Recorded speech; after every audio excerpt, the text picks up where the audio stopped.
បងប្អូនថ្ងៃនេះយើងចូលមេរៀនថ្មីគឺមេរៀនទី2ហ្នឹងហើយមេរៀនទី2នេះគឺយើងរៀនពីសញ្ញាកង់ដង់និងតួនាទីកង់ដង់កង់ដង់គេតាំងដោយអក្សរ C បងប្អូននេះក្នុងបតទាំងអស់នៃអេឡិចត្រូនិកមិនថាមញ៉េទូរទស្សន៍អំភ្លីឲ្យតែឃើញអក្សរ C គឺជាកង់ដង់ហើយអក្សរ C ហ្នឹងគឺគេទៅសេពីក្រោមនៃកង់ដង់នេះហើយគឺរូបរាងទាំងអស់នេះគឺជាកង់ដង់បងប្អូននេះហ្នឹងហើយកង់ដង់មានពីរប្រភេទវាមានកង់ដង់អេឡិចត្រូស៊ីមិកហើយនិងកង់ដង់មីកាកង់ដង់មីកាជាក់ស្ដែងបងប្អូនឃើញនេះមីកាគឺច្រើនប្រភេទដែរ1 2 3 1 2 3 4 5 6 7 8 9មានលើសហ្នឹងទៀតតែបើអេឡិចត្រូស៊ីមិកគឺមានតែមួយទេគឺកង់ដង់នេះបូកដកបងប្អូននេះវាមានបូកដកអានេះគេហៅថាកង់ដង់អេឡិចត្រូស៊ីមិកហើយមានតួនាទីច្រោះភ្លើង DC គេហៅ DC ហ្នឹងឯងបងប្អូនកង់ដង់នេះដែរនេះ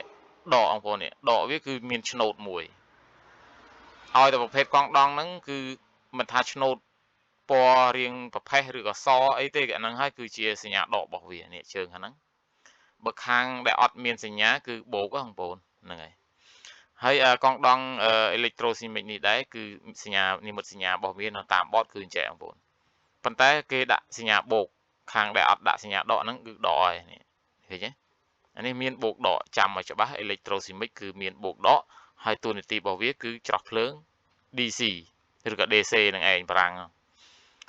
មួយទៀត2បងប្អូនមីកាដោយសារតែរូបរាងវាច្រើនសម្បូរបែបច្រើនបងប្អូនហ្នឹងហើយប៉ុន្តែសំខាន់លើនិមិត្តសញ្ញាទេនេះនិមិត្តសញ្ញារបស់វាគឺប៉ុណ្ណេះឯងនៅក្នុងបតរបស់យើងប៉ុន្តែរូបរាងវាគឺមានច្រើនសន្តានណាបងប្អូនសំខាន់គឺយើងមើលតែនិមិត្តសញ្ញាហើយនឹងអក្សររបស់វាបានហើយអក្សររបស់វាគឺអក្សរ C នេះឯងនៅតាមបតណាបងប្អូនហ្នឹងហើយដោយសារតែវាច្រើនពេកហ្នឹងឯងបានខ្ញុំយកតែមួយមកនេះយកតែមួយមកដើម្បីឲ្យបងប្អូនមើលអាហ្នឹងគេហៅថាកង់ដង់មីកាមានតួនាទីច្រោះភ្លើង AC បើបារាំង AC ហ្នឹងហើយអាហ្នឹងហើយគឺតួនាទីរបស់កង់ដង់គឺមានតែពីរប្រភេទទេបងប្អូនមីកាហើយនឹងអេឡិចត្រូស៊ីមិកនេះឯងគឺច្រោះភ្លើង DC នឹងឯងហើយបងប្អូនឃើញច្រើននេះអាហ្នឹងសិតតែមីកាទាំងអស់ហ្នឹងឯងប៉ុន្តែគេធ្វើ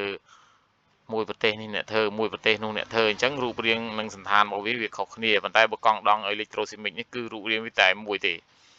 គឺមានបូកនឹងដកហ្នឹងហើយគេហៅថាកង់ដង់អេឡិចត្រូស៊ីមិកហើយមេរៀនយើងទី2នេះគឺប៉ុណ្្នឹងសិនយើងស្គាល់ពីតួនាទីហើយនឹងនិមិត្តសញ្ញាហើយនឹងតាំងដោយអក្សរអីប៉ុណ្្នឹងសិនហើយយើងមានតទៅមុខទៀតតើគេគិតមីក្រូផារ៉ាត់ហ្នឹងវាល្មិចអញ្ចឹងណាអាហ្នឹងគេហៅថារបៀបកណនាមីក្រូផារ៉ាត់របស់វាចាំមេរៀនតយើងនឹងរៀនតហ្នឹងហើយវីដេអូហ្នឹងមានតែប៉ុណ្្នឹងទេមានចម្ងល់អីបងប្អូនអាចសួរមកអរគុណច្រើន